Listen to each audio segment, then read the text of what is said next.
ध्यान दीजिएगा, हम लोगों का आज का जो टॉपिक है वो है क्या, मोशनल ईएमएफ। मोशनल ईएमएफ क्या कहता है कि जब कोई भी करंट कंडक्टिंग वायर हम लोग लें, कंडक्टिंग वायर लें जिससे होकर के करंट पास कर सके, तो वायर लें और उसको हम किसी मैग्नेटिक फील्ड में मूव करवाएं, तो उस वायर के दोनों टर्मिनल के बीच में एक ईएमएफ इंड्यूस्ड हो जाता है, जिसे इंड्यूस्ड ईएमएफ को हम लोग क्या बोलते हैं, motional EMF. Whenever a conducting wire moves under a magnetic field, an EMF is induced across the terminal of conducting wire. This EMF is known as motional EMF. बात समझ में आ रहा है? हम लोगों को मान लेना है क्या, मान लेना है क्या कि एक कोई सा मैग्नेटिक फील्ड है, मान लीजिए ये क्रॉस मैग्नेटिक फील्ड है और कांस्टेंट मैग्नेटिक फील्ड भी है, और ये मैग्नेटिक फील्ड जो है, इस मैग्नेटिक फील्ड का मैग्नीट्यूड है कितना, बी। इस मैग्नेटिक फील्ड का मैग्नीट्यूड है कितना, बी, और ये बी जो है ये कैसा है, कांस्टेंट। बात समझ में आ रहा है? इनवर्ट डायरेक्शन में इस मैग्नेटिक फील्ड में, इस मैग्नेटिक फील्ड में एक करंट कैरिंग वायर, एक वायर रखा हुआ है जो कंडक्टिंग वायर है, और इस वायर के बारे में हमको पता क्या है कि इसका लेंथ क्या है, एल। और ये वायर इस मैग्नेटिक फील्ड के अंदर इधर के तरफ v वेलोसिटी से मूव कर रहा है। इधर की तरफ कितने वेलोसिटी से मूव कर रहा है, v वेलोसिटी। बात समझ में आ रही है? देखिएगा, ध्यान दीजिएगा, हम लोग मान क्या लिए हैं, माने हैं क्या कि let a conducting wire, let a conducting wire of length L, let a conducting wire of length L is moving in a magnetic field, is moving in a magnetic field B with constant velocity, with constant velocity V, such that B vector L and vector V are mutually perpendicular। इस तरीके से move कर रहा है कि ये सारे कैसे हैं, म्यूचुअली परपेंडिकुलर। एक मैग्नेटिक फील्ड है अंदर के तरफ, इस मैग्नेटिक फील्ड में एक वायर रखा हुआ है ऐसे वर्टिकुलर, तो मैग्नेटिक फील्ड अंदर और वायर ऐसे दोनों परपेंडिकुलर, और मोशन है यहां से ऐसे।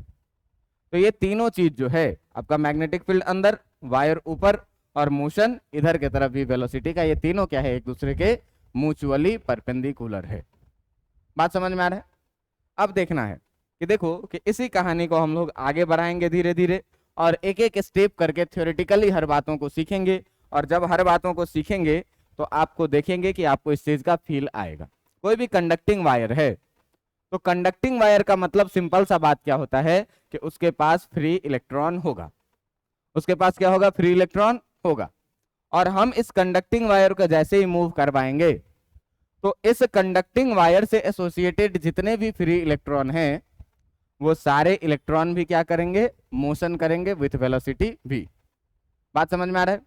तो देखो कि अपने पास क्या है और हम लोगों को क्या क्या करना है। जो अपने पास एक क्रॉस मैग्नेटिक फील्ड है, और इस क्रॉस मैग्नेटिक फील्ड में, इस क्रॉस मैग्नेटिक फील्ड का वैल्यू है कितना, b, और ये कांस्टेंट है। इस मैग्नेटिक फील्ड में अपने पास एक वायर है, जिस वायर का, अपने पास एक वायर है जिस वायर का जो लेंथ है, जिस वायर का जो लेंथ है, जिस वायर का लेंथ है कितना, l, और ये l लेंथ का जो वायर है, इसमें v वेलोसिटी से इधर के तरफ मोशन कर रहे हैं। बात समझ में आ रहा है?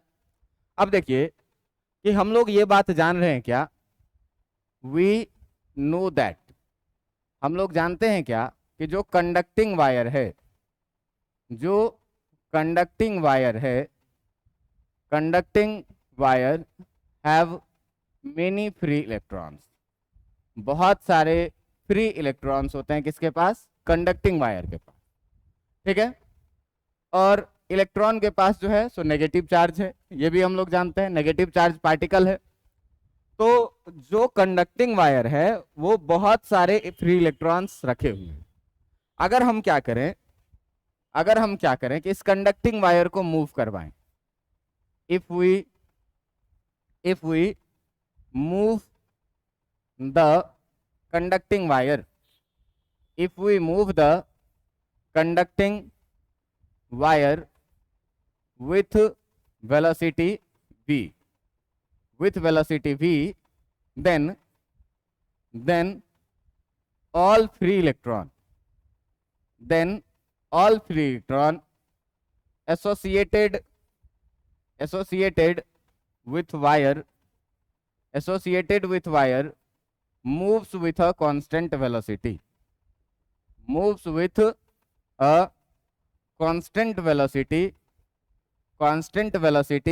v, कि अगर हम इस वायर को v वेलोसिटी से मूव करवाएंगे तो इस वायर के अंदर में जो एक इलेक्ट्रॉन है, ये इलेक्ट्रॉन भी v वेलोसिटी से मूव करेगा। और हम लोग ये बात जानते हैं क्या कि कोई भी moving charge particle magnetic field में एक मैग्नेटिक फोर्स एक्सपीरियंस करता है। हम लोग पिछले चैप्टर्स में पढ़े हुए हैं, अगर मैग्नेटिक फील्ड में कोई चार्ज पार्टिकल रेस्ट में है तो उस पर कोई फोर्स लगेगा नहीं, लेकिन अगर वही चार्ज पार्टिकल मोशन में है तो उस पर एक फोर्स लगता है, ठीक ना। और हम लोग ये भी जानते हैं क्या, we also know that moving charge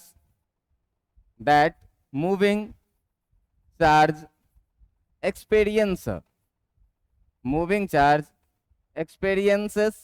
a magnetic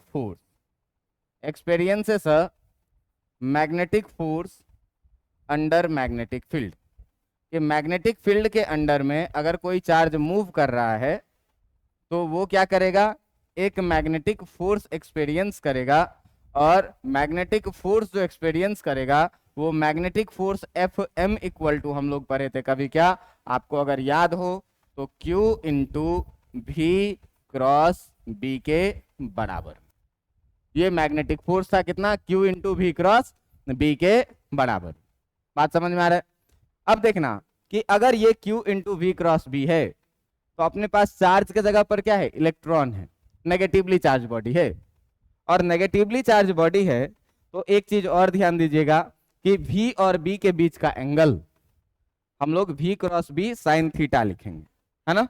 हम लोग कितना लिखेंगे, इसी को हम लोग लिखेंगे Fm इक्वल टू Q के जगह Q, V क्रॉस B को कितना लिखेंगे, VB साइन थीटा। ध्यान दीजिएगा कि अपने पास जो चार्ज के जगह पर वो कौन है, इलेक्ट्रॉन, V वेलोसिटी से मूव कर रहा है, B मैग्नेटिक फील्ड है, साइन और थीटा के जगह पर ध्यान देना। थीटा है क्या, B और V के बीच का एंगल। तो B और V के बीच का एंगल देखिए कितना है, मैग्नेटिक फील्ड गया अंदर और वेलोसिटी गया आगे, दोनों के बीच का एंगल कितने का, 90 डिग्री। तो थीटा यहाँ पर 90 डिग्री है, इसका मतलब हम लोग कितना लेंगे, साइन 90 डिग्री। और साइन 90 डिग्री लेंगे तो मैग्नेटिक फोर्स जो निकल के आएगा वो EVB, और साइन 90 डिग्री का वैल्यू 1 होता है, मतलब मैग्नेटिक फोर्स ये निकल के आएगा। अब मैग्नेटिक फोर्स के डायरेक्शन का बात होता है, तो मैंने आपको बोला हुआ है क्या कि अगर आपको मैग्नेटिक फोर्स का डायरेक्शन निकालना है तो आप राइट हैंड पाल्म रूल का यूज कीजिए। राइट हैंड पाल्म रूल क्या कहता है कि अपने हाथ के 4 उंगलियों को आप मैग्नेटिक फील्ड के डायरेक्शन में रखें, अंगूठा को पॉजिटिव चार्ज के मोशन के डायरेक्शन में रखें, तो आपका जो पाल्म का डायरेक्शन होगा वो क्या बताएगा कि मैग्नेटिक फोर्स का डायरेक्शन क्या है। अब देख लीजिए जरा ध्यान से कि यहाँ पर मैंने अपने 4 उंगलियों को रखा मैग्नेटिक फील्ड के डायरेक्शन में, ये नेगेटिव चार्ज है इलेक्ट्रॉन, तो पॉजिटिव चार्ज, अगर नेगेटिव चार्ज इधर जा रहा है तो पॉजिटिव चार्ज अपोजिट डायरेक्शन में आएगा। तो अंगूठा को रखा पॉजिटिव चार्ज के मोशन के डायरेक्शन में, फोर्स किधर लगेगा, नीचे की तरफ। इसका मतलब ये हुआ कि इस पार्टिकल पर जो मैग्नेटिक फोर्स लगने वाला है, वो किधर के तरफ, नीचे के तरफ। और इसी नीचे के तरफ वाले फोर्स को हम लोग क्या बोलेंगे, इसको बोलेंगे F मैग्नेटिक। बात समझ में आ रहा है, इसको क्या बोलेंगे, F मैग्नेटिक। अब ध्यान देना कि जैसे ही ये charge particle magnetic force experience करेगा, ये कंडक्टर में धीरे धीरे धीरे धीरे धीरे नीचे की तरफ शिफ्ट होने लगे। और जब नेगेटिव चार्ज इलेक्ट्रॉन नीचे शिफ्ट हो रहा है, इसका मतलब पॉजिटिव चार्ज किधर होने लगेगा, सिर्फ ऊपर शिफ्ट होने लगेगा, ठीक ना। तो ये जो लगेगा ये किस डायरेक्शन में यहाँ पर लग रहा है, ये यहाँ पर लग रहा है किस डायरेक्शन में, डाउनवर्ड डायरेक्शन में। ये कैसे डायरेक्शन में लग रहा है, डाउनवर्ड डायरेक्शन में, नीचे की तरफ लग रहा है। बात समझ में आ रहा है। अब देखना कि इस मैग्नेटिक फोर्स के कारण क्या होगा, due to this magnetic force, इस मैग्नेटिक फोर्स के कारण क्या होगा, due to this magnetic force electron start displacing in downward direction. इस फोर्स के कारण से इलेक्ट्रॉन जो है सो डाउनवर्ड डायरेक्शन में डिस्प्लेस्ड होना शुरू हो जाए, ठीक ना। And and and and some negative charge and some negative charge and some negative charge formed some negative charge formed at the bottom of conductor।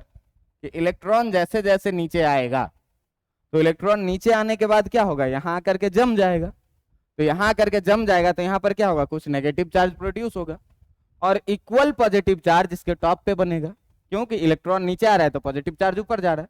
तो अगर नेगेटिव चार्ज नीचे बनेगा तो पॉजिटिव चार्ज किधर बनेगा, ऊपर। तो हम लोग क्या लिखेंगे कि bottom of the conductor and equal positive charge and equal positive charge induced eight top of conductor. कि इस कंडक्टर के टॉप पर जो है तो उतना ही पॉजिटिव चार्ज इंड्यूस हो जाए। अब ध्यान देना कि क्या क्या हुआ क्या कि भाई साहब अपने पास एक मैग्नेटिक फील्ड थी, ये मैग्नेटिक फील्ड थी कैसी, ये क्रॉस मैग्नेटिक फील्ड थी। इस क्रॉस मैग्नेटिक फील्ड में अपने पास था एक कंडक्टर, जिस कंडक्टर का लेंथ था कितना, L, जिस कंडक्टर का लेंथ था कितना, L, और ये इधर के तरफ जा रही थी कितनी वेलोसिटी से, v वेलोसिटी से। इलेक्ट्रॉन पर एक फोर्स नीचे के तरफ लगा जिसको हम लोगों ने बोला मैग्नेटिक फोर्स, और ये मैग्नेटिक फोर्स धीरे धीरे इलेक्ट्रॉन को नीचे लाने लगा। तो नीचे लाने लगेगा तो कुछ देर के बाद क्या होगा कि यहाँ पर कुछ नेगेटिव चार्ज बन जाएंगे और इक्वल पॉजिटिव चार्ज जो है तो यहाँ पर क्या होगा, फॉर्म हो जाएगा। इक्वल पॉजिटिव चार्ज क्या होगा, यहाँ पर फॉर्म हो जाएगा, ठीक है। अब देखना कि जैसे ही चार्ज फॉर्म हुआ, ध्यान देना कि अगर कहीं पर एक पॉजिटिव चार्ज है और कहीं पर एक नेगेटिव चार्ज है तो इसके बीच में तुरंत इलेक्ट्रिक फील्ड बनता है जो पॉजिटिव से निकलता है नेगेटिव में आकर के मिलता है। तो due to this induced charge an electric field also produce. क्या होगा कि इस इंड्यूस्ड चार्ज के कारण due to this induced charge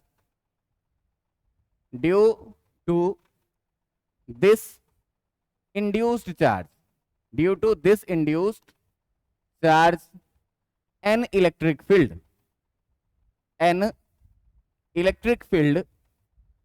electric field is produced from positive to negative charge. क्या होगा कि इस इंड्यूस चार्ज के कारण जैसे ही हम लोग देखेंगे तो एक इलेक्ट्रिक फील्ड बनता हुआ दिखेगा, जो इलेक्ट्रिक फील्ड किधर से किधर के तरफ होगा, पॉजिटिव से लेकर के नेगेटिव चार्ज के तरफ होगा, ये एक इलेक्ट्रिक फील्ड। अब हम लोग ये बात जानते हैं कि ये जो इलेक्ट्रॉन जो पहले केवल मैग्नेटिक फील्ड में था वो अब इलेक्ट्रिक फील्ड में भी आ गया, और इलेक्ट्रिक फील्ड में भी चार्ज पार्टिकल फोर्स एक्सपीरियंस करता है। तो फोर्स एक्सपीरियंस करता है किधर, तो मैं आपको बताया हूं कि अगर कोई पॉजिटिव चार्ज है और उसको हम ई इलेक्ट्रिक फील्ड में रखेंगे, ई इलेक्ट्रिक फील्ड में प्लस क्यू को रखेंगे तो ये इलेक्ट्रिक फील्ड के डायरेक्शन में एक फोर्स एक्सपीरियंस करेगा क्यू ई के बराबर में, और अगर कोई नेगेटिव चार्ज क्यू होता है तो ये इलेक्ट्रिक फील्ड के अपोजिट डायरेक्शन में उतना ही फोर्स एक्सपीरियंस करता है क्यू ई के बराबर में, ठीक ना। अब देखिएगा कि दिस इलेक्ट्रिक फील्ड के कारण, due to this electric field, ध्यान दीजिएगा कि due to this electric field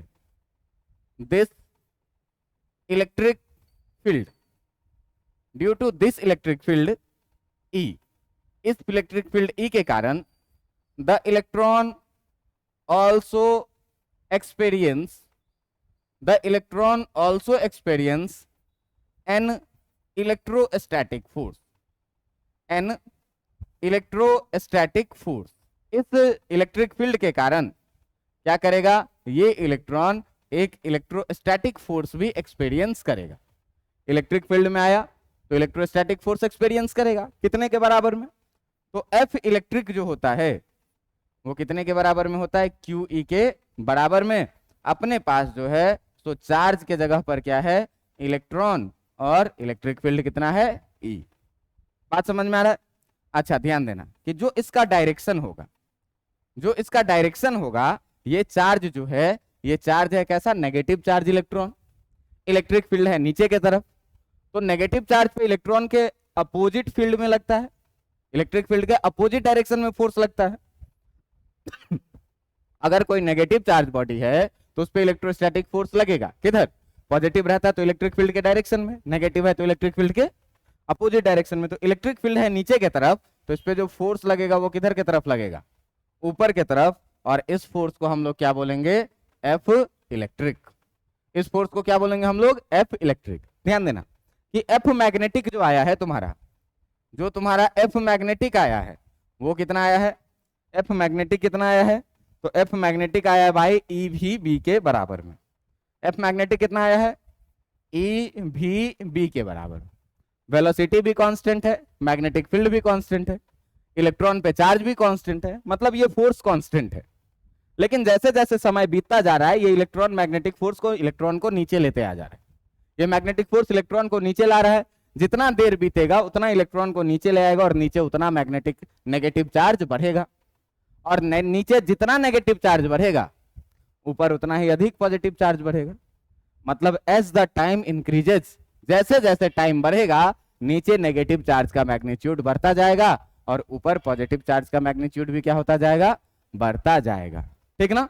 तो इसके बाद क्या होने वाली है, देखिए इसके बाद as the time increases, as the time increases, जैसे जैसे टाइम बढ़ता जाएगा, the magnitude of charge, the magnitude of charge on both the terminals of conductor, on both the terminals of conductor, on both the terminals of conductor increases, कि दोनों ही conductor के दोनों ही terminal पे जो मैग्नीट्यूड ऑफ चार्ज होगा वो क्या होगा, इंक्रीज होगा। और इस इंक्रीमेंट के चलते due to this E also increases, इस कारण से क्या होगा कि ई का वैल्यू भी जो है सो इंक्रीज करेगा। क्यों भाई, चार्ज जितना बढ़ेगा इलेक्ट्रिक फील्ड उतना ही स्ट्रांग होगा। छोटा चार्ज रहेगा, छोटा इलेक्ट्रिक फील्ड, बड़ा चार्ज हुआ, बड़ा इलेक्ट्रिक फील्ड, बढ़ते बढ़ते चार्ज बढ़ रहा है तो इलेक्ट्रिक फील्ड भी क्या होगा, बढ़ेगा। And if E increases, and if E increases, जैसे जैसे इलेक्ट्रिक फील्ड बढ़ेगा, the electrostatic force, the electrostatic force, the electrostatic force also increases। क्या होगा कि जैसे जैसे E का वैल्यू बढ़ेगा इलेक्ट्रोस्टैटिक फोर्स भी क्या होगा, बढ़ेगा। ध्यान देना कि जैसे जैसे समय बीतेगा मैग्नेटिक फोर्स इसको नीचे लाता जाएगा, यहाँ पर चार्ज बढ़ता जाएगा, चार्ज बढ़ता जाएगा जिसके कारण इलेक्ट्रिक फील्ड भी बढ़ेगा, और इलेक्ट्रिक फील्ड बढ़ने से देखो कि फोर्स ऑफ इलेक्ट्रोस्टैटिक भी क्या होगा, बढ़ने लगेगा। ठीक ना। लेकिन कुछ समय के बाद ऐसा होगा कि ये इलेक्ट्रोस्टैटिक फोर्स इस मैग्नेटिक फोर्स के बराबर हो जाएगा। बात समझ में आ रहा है। बट आफ्टर सम टाइम, ध्यान दीजिएगा, but after some time, but ऐसे लिखेंगे at a instant of time, but at an instant of time F magnetic, Fm becomes equal to Fe। कि एक समय में क्या होगा कि F मैग्नेटिक जो होगा वो F इलेक्ट्रिक के बराबर हो जाए, और इसी कंडीशन को बोलते हैं हम लोग this condition is known as, इसी कंडीशन को हम लोग कहते हैं क्या, this condition is known as steady condition. इसी कंडीशन को हम लोग क्या कहते हैं? स्टेडी कंडीशन बोलते हैं, कि जब इलेक्ट्रोस्टैटिक फोर्स किसके बराबर हो जाए? मैग्नेटिक फोर्स के बराबर में। अच्छा, आपको यह भी पता होगा कि अगर अपने पास कोई कंडक्टर दिया हुआ है, अगर अपने पास कोई कंडक्टर दिया हुआ है, ध्यान दीजिएगा, हम लोग ये भी बात जानते हैं क्या कि वी नो दैट, पीछे हम लोग पढ़े हुए हैं क्या कि अगर अपने पास एक कंडक्टर है, जिस कंडक्टर को हम लोग रखे हैं इलेक्ट्रिक फील्ड ई में, और इसका लेंथ है कितना? एल। बात समझ में आ रहा है? इलेक्ट्रिक फील्ड ई में रखे हैं और इसका लेंथ है कितना? एल। तो इस दोनों के बीच का जो पोटेंशियल का डिफरेंस होता है डेल्टा भी, डेल्टा भी कितना होता है? ई डॉट एल के बराबर। डेल्टा भी कितना होता है? ई डॉट एल के बराबर। इलेक्ट्रोस्टैटिक्स में ही हम लोग ये बात पढ़ चुके हैं। बात समझ में आ रहा है? अब ध्यान देना कि इस बात को जानने से पहले, इस बात को फिर हम लोग करेंगे, लेकिन अभी इस बात को जानने से पहले इस सिचुएशन को हम लोग सॉल्व करते हैं क्या कि इस सिचुएशन में क्या हुआ है कि मैग्नेटिक फोर्स बराबर हो गया है किसके? Electrostatic force. मैग्नेटिक फोर्स हम लोग पीछे कितना निकाले हैं? मैग्नेटिक फोर्स हम लोग पीछे निकाले हैं कितना? ईवीबी के बराबर में, और इलेक्ट्रोस्टैटिक फोर्स ई के बराबर में। सबका वैल्यू जब डालोगे तो मैग्नेटिक फोर्स की जगह कितना? ईवीबी, और इलेक्ट्रोस्टैटिक फोर्स की जगह पर कितना? ई। ये ई से ये ई कैंसिल हुआ, और अपने पास बचा कितना? Electric field equal to V into B. Electric field कितना बचा? V into B. अब देखिए कि अब हम लोग ये बात जान रहे हैं, क्या जान रहे हैं? वी नो दैट, कि जो पोटेंशियल डिफरेंस होता है, वी नो दैट, जो पोटेंशियल डिफरेंस, जो आपका पोटेंशियल डिफरेंस है, और यहां हम लोग इंड्यूस ईएमएफ के बारे में बात कर रहे हैं।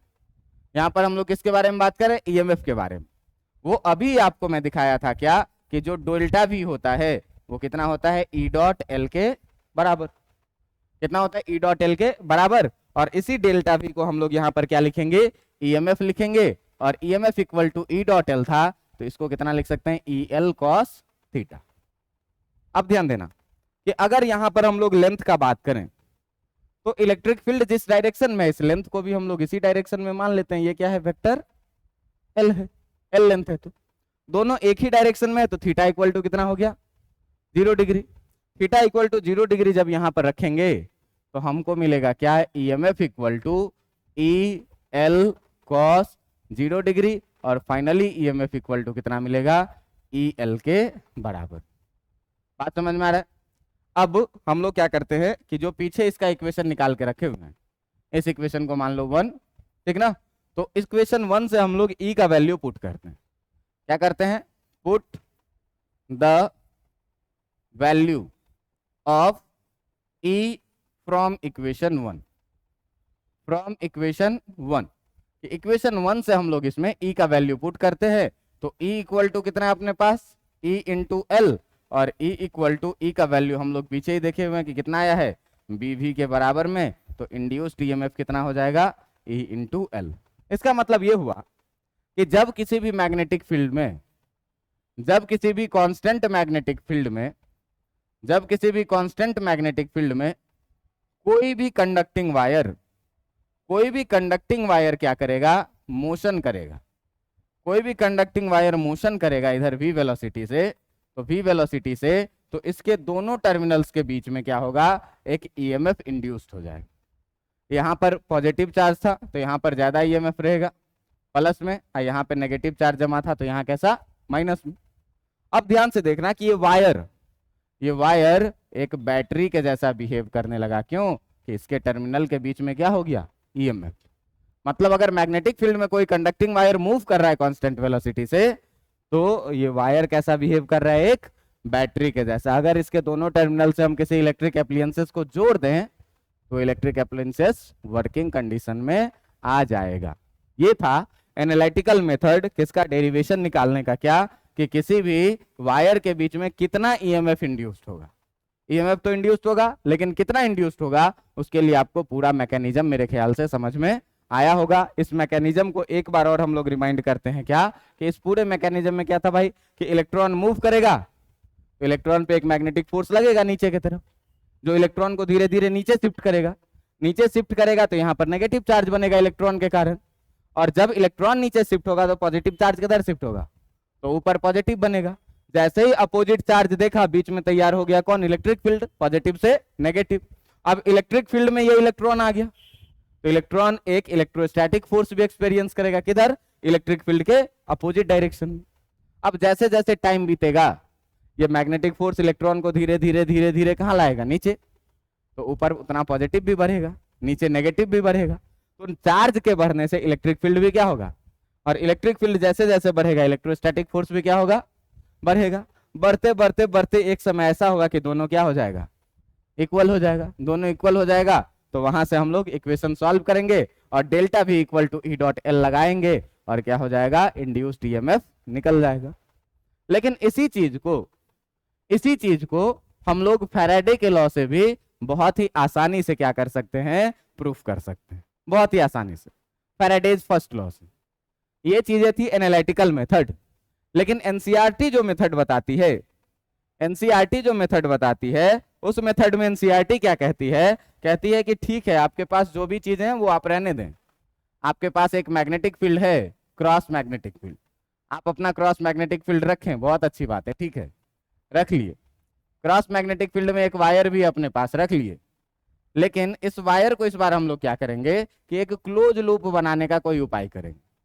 ये अपने पास एक बी मैग्नेटिक फील्ड दिया हुआ है, जो बी मैग्नेटिक फील्ड क्या है, बी यहाँ पर एक कांस्टेंट मैग्नेटिक फील्ड अपने को गिवन है।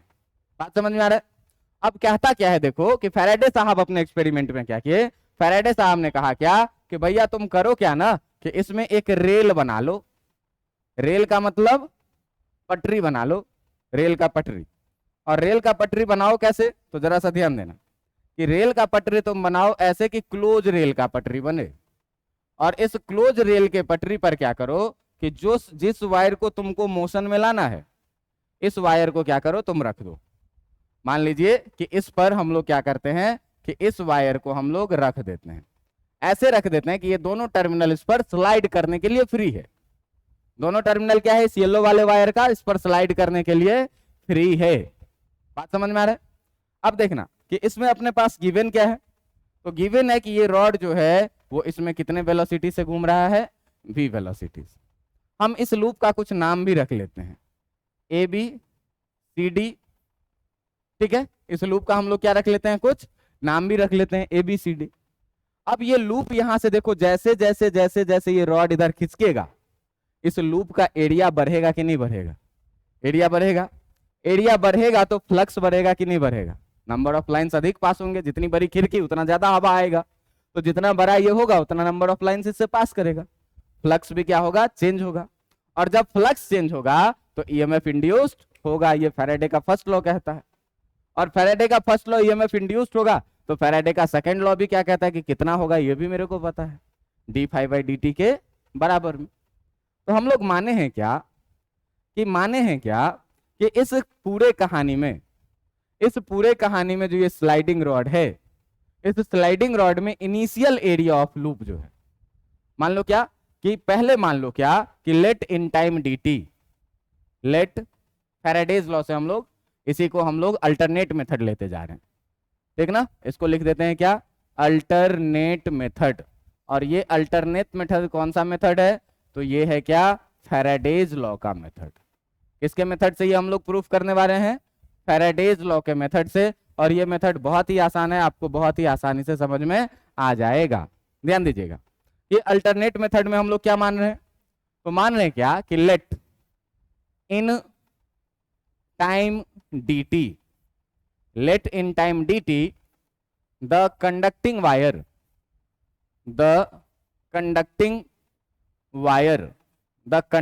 wire CD is displaced by length dx। मान लिए क्या कि dt टाइम में ये वायर इधर भी वेलोसिटी से जा रहा है, तो dt टाइम में जो इस वायर का डिस्प्लेसमेंट हो गया CD का, ये हो गया कितना, dx। देखना कि जो पहले CD पर था वो यहां से यहां तक dx डिस्टेंस ट्रेवल कर गया कितने टाइम में, dt टाइम में, और अब जिस पोजीशन पे ये पहुंचा उसका नाम हम लोग रख लेते हैं क्या, c डैश और d डैश। ठीक ना।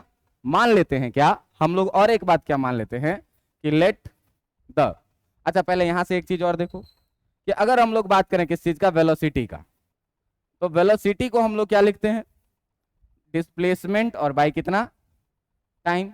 इस वायर का वेलोसिटी है कितना, v, डिस्प्लेसमेंट कितने का किया, टाइम कितना का लिया, तो v equal to D X by D T लिख सकते हैं कि नहीं लिख सकते, लिख सकते हैं। अब ध्यान दीजिएगा, हम लोग मान लेते हैं क्या कि इनिशियल एरिया ऑफ लूप जो है, let the initial area of loop, let the initial area of loop, और इनिशियली जो एरिया ऑफ लूप बन रहा था वो कौन सा, A B C D is कितना, A1। ठीक ना, कितना, A B C D loop था, इनिशियल लूप था। अब ये वायर जैसे जैसे इस पे स्लाइड करेगा एरिया बढ़ता जाएगा लूप का, पहुंच गया सी डैश डी डैश पे, तो फाइनल एरिया जब सी डैश डी डैश पे है उस समय के एरिया को हम लोग कितना मान लेते हैं, A2। उस समय के एरिया को हम लोग क्या मान लेते हैं, A2। अब देखना कि फाइनल एरिया ऑफ लूप जो हम लोग मान रहे हैं, and the final area of loop, and the final area of loop, तो फाइनल लूप कौन सा बना है, ए बी सी डैश और कौन सा, डी डैश इज कितना मान लेते हैं, A2। बात समझ में आ रही है। अब ध्यान दीजिएगा कि हम लोग जानते हैं मैग्नेटिक फ्लक्स को, हम लोग मैग्नेटिक फ्लक्स क्या जानते हैं, मैग्नेटिक फ्लक्स के बारे में हम लोग क्या जानते हैं, तो मैग्नेटिक फ्लक्स के बारे में जानते हैं कि जो फाई बी होता है, ये फाई बी होता है किसके बराबर में, बी डॉट ए के बराबर में। यानी कि अगर मैग्नेटिक फ्लक्स का बात करूं, तो अगर मैग्नेटिक फ्लक्स का बात करूं तो मैग्नेटिक फ्लक्स जो हो जाएगा बी ए कॉस थीटा के बराबर में। और अगर angle between area vector and B vector देखें, तो देखो कोई भी एरिया है तो एरिया का वेक्टर हम लोग परपेंडिकुलर बाहर या परपेंडिकुलर अंदर लेते हैं, सुविधा के अनुसार लेंगे। बात समझ में आ रहा है। तो देखिए कि अपने डायग्राम में जो लूप बन रहा है, ये वाला लूप आप देखिए, ये लूप का एरिया वेक्टर या तो परपेंडिकुलर बाहर होगा या तो परपेंडिकुलर, मैग्नेटिक फील्ड अंदर है, अगर एरिया वेक्टर बाहर लेंगे तो अपोजिट डायरेक्शन में होगा, थीटा कितना हो जाएगा 180 डिग्री।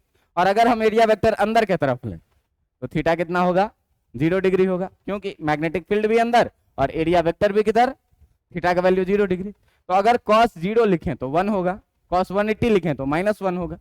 तो नेगेटिव पॉजिटिव का केवल फर्क है, मैग्नीट्यूड वाइज सेम है, तो हम लोग इनवर्ड ही लेके मानते हैं। ठीक ना। तो अगर जो है सो हम लोग यहां पर देखें तो फाई इक्वल टू कितना लिखेंगे, बी ए कॉस 0 डिग्री लिखेंगे, क्यों कि जो वेक्टर बी है एंड जो वेक्टर ए है आर इनवर्ड डायरेक्शन, ये दोनों ही दोनों कैसे डायरेक्शन में है, इनवर्ड डायरेक्शन में है। बात समझ में आ रहा है कि नहीं। अब देखना कि यहां से जो फाई निकल के आया, फाई निकल के आया, वो फाई निकल के कितना आया, बी ए के बराबर। ये फ्लक्स कितना निकल के आया, बी ए के बराबर में। अब फैराडे का सेकंड लॉ देखना, फैराडे का सेकंड लॉ क्या कहता है, फैराडे का सेकंड लॉ कहता है क्या, according to Faraday's second law, according to Faraday's, according to Faraday's second law, Faraday का सेकंड लॉ क्या कहता है कि जो इंड्यूस्ड ईएमएफ का मैग्नीट्यूड होता है, ये इंड्यूस्ड ईएमएफ का मैग्नीट्यूड कितना होता है, delta phi by delta T के बराबर में। यानी कि ये जो ईएमएफ होगा वो कितना होगा, फाई 2 और माइनस फाई 1 बाय कितना, T2 माइनस T1। अब ध्यान देना कि अगर हम लोग फाई 1 का बात करें, यहां से फाई 1 का बात करें तो मैग्नेटिक फील्ड तो कांस्टेंट है और इनिशियल में एरिया कितना था, A1। अगर हम लोग फाई 2 का बात करें तो मैग्नेटिक फील्ड तो कांस्टेंट है, फाइनल में एरिया कितना था, A2। तो अगर हम इस दोनों का वैल्यू हम यहां पर रखेंगे तो ईएमएफ इक्वल टू जो मिलेगा BA2 minus BA1 bye T2 minus कितना, T1। देखो दोनों में से B कॉमन हो जाएगा, निकल के आएगा कितना, A2 माइनस A1 और बाय कितना, T2 माइनस T1। अब जरा सा ध्यान दीजिएगा, अब जरा सा ध्यान दीजिएगा क्या, अब जरा सा ध्यान दीजिएगा क्या कि A2 माइनस A1 का वैल्यू क्या होगा। तो आइए डायग्राम पर, और डायग्राम में देखिए एरिया इतना है A2 और इतना है एरिया क्या A1। तो इस बड़े वाले में से इस छोटे वाले को जब हम लोग घटाएंगे तब जो हम लोगों को मिलने वाला है एरिया, ये मिलने वाला एरिया कौन सा एरिया है, यही एरिया ना मिलने वाला एरिया है। और इस एरिया को अगर हमको निकालना है तो अपने पास दिया हुआ है कि इस वायर का जो लेंथ है वो कितना है और इसका विड्थ कितना है। तो ये वाला एरिया का अगर हम लोग बात करेंगे, इस वाले एरिया का अगर हम लोग बात करेंगे, ध्यान दीजिएगा कि इस वाले एरिया का अगर हम लोग बात करेंगे, ये L दिया हुआ है, तो जो ये वाला रीजन होगा आपका, यही वाला रीजन जो हो जाएगा वो कितना हो जाएगा A2 माइनस A1। बड़े वाले में से छोटे वाले को माइनस कर दिए, जो बच गया वो क्या A2 माइनस A1। और A2 माइनस A1 कितना होगा, लेंथ इंटू ब्रेथ। लेंथ है कितने का L और ब्रेथ है कितने का dx। तो यहां से अब हम लोग क्या करते हैं कि A2 माइनस A1 का वैल्यू पुट करते हैं, तो EMF जो हो जाएगा कितना B, और A2 माइनस A1 का वैल्यू कितना हो गया L dx, और dx डिस्प्लेसमेंट में T2 माइनस T1 टाइम कितना लगा है dt, टाइम कितना लगा है dt। अब देखिए सीधे यहां से EMF इक्वल टू कितना मिल गया BL। और कहीं पर देखे थे दोस्त कि ये dx बाई dt नाम का चीज जो है सो v के बराबर में होता है। तो dx बाई dt नाम का चीज जब v के बराबर में होता है तो उसका कितना लिख लेंगे v, और EMF इक्वल टू कितना निकल के आ जाएगा BVL। तो ये है फैराडेज लॉस। अब देखिएगा कि B जितना स्ट्रांग रहेगा मैग्नेटिक फील्ड, इंड्यूस्ड EMF उतना तगड़ा रहेगा, जितना तेजी से जाएगा ये भी इतना तगड़ा रहेगा, और जितनी वायर लंबी रहेगी इंड्यूस्ड EMF भी उतना ज्यादा मिलेगा। बात समझ में आया कि नहीं। फाइनली यही फॉर्मूला हम लोगों को याद रखना है कि अगर कोई भी वायर मैग्नेटिक फील्ड में म्यूचुअली परपेंडिकुलर मूव करेगा तो उसके टर्मिनल्स के बीच में एक EMF इंड्यूस्ड होगा, जिस EMF का वैल्यू कितना होगा BVL के बराबर। बात समझ में आ रहा है। अब देखिए कि इस पर हम लोग एक क्वेश्चन देखते हैं। तो क्वेश्चन क्या कह रहा है, देखिए जरा सा ध्यान से। क्वेश्चन कह रहा है क्या कि कोई सा एक मैग्नेटिक फील्ड है, कोई सा एक मैग्नेटिक फील्ड है तुम्हारे पास, और इस मैग्नेटिक फील्ड के बारे में कह रहा है कि ये क्रॉस मैग्नेटिक फील्ड है। कैसा मैग्नेटिक फील्ड है ये, क्रॉस मैग्नेटिक फील्ड है। और इस क्रॉस मैग्नेटिक फील्ड का जो वैल्यू कह रहा है वो वैल्यू कह रहा है कि B इक्वल टू है कितना 4 टेस्ला। कितना है 4 टेस्ला। कह रहा है कि इस मैग्नेटिक फील्ड में एक रॉड, इस मैग्नेटिक फील्ड में एक रॉड जिसका लेंथ है कितना 2 मीटर, जिसका लेंथ है कितना 2 मीटर का, ये आगे की तरफ जा रहा है कितने से 5 मीटर पर सेकेंड। और कह रहा है कि इस वायर के टर्मिनल से एक तार जोड़ा गया, और इस तार से हम लोग जोड़ दिए इस रेजिस्टेंस को, जिस रेजिस्टेंस का वैल्यू है कितना 10 ओम का। कह रहा है कि यदि इससे करंट जा रही है I, तो आपको फाइंड करना है कि find the value of current I। बात समझ में आ रही है। तो देखो अगर हम लोग बात करें इंड्यूस्ड EMF का, अगर हम लोग बात करें किस चीज का, इंड्यूस्ड EMF का, तो जो इंड्यूस्ड EMF होगा वो कितना हो जाएगा BVL के बराबर। तो EMF B कितने का, V कितने का, ये कितने का 4 पंचे 20 दूना 40 वोल्ट, कितने का 40 वोल्ट का। बात समझ में आ रहा है। 2 मीटर लेंथ 5 मीटर पर सेकेंड, और मैग्नेटिक फील्ड कितने का 4 टेस्ला का। कितना हो गया ये 40 वोल्ट का। रेजिस्टेंस R इक्वल टू कितना दिया हुआ है हमको 10 ओम दिया हुआ है ना। बाय ओम्स लॉ हम लोग ये बात जानते हैं क्या कि ओम्स लॉ से V इक्वल टू कितना होता है, यहाँ पर V को हम लोग कितना लिखेंगे EMF IR के बराबर में। EMF कितना आया है, करंट कितना नहीं पता, रेजिस्टेंस कितना, I बराबर कितना आ जाएगा 4 एम्पियर। बात समझ में आया कि नहीं। तो इस तरीके से आज हम लोग देखें क्या कि जब किसी भी मैग्नेटिक फील्ड में कोई वायर घूमेगा, मोशन करेगा, तो परपेंडिकुलरली मोशन करेगा, तो उसके टर्मिनल्स के बीच में EMF कितना होगा। 2 तरीका देखा है। अगर बोर्ड एग्जाम में 5 नंबर में पूछते हैं तो 5 नंबर में पूछते हैं तो आप लोग पहला तरीका नहीं बताइएगा, आप लोग दूसरा तरीका बताइएगा, फैराडेज लॉ वाला। ये आसान तरीका भी है और NCERT का तरीका भी है, तो ये इफेक्टिव तरीका माना जाएगा।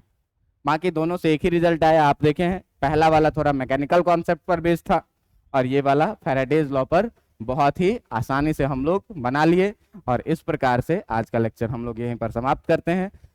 और अब फिजिक्स का क्लास चलेगा आपका कुछ दिनों के बाद। ठीक है, काफी आज की।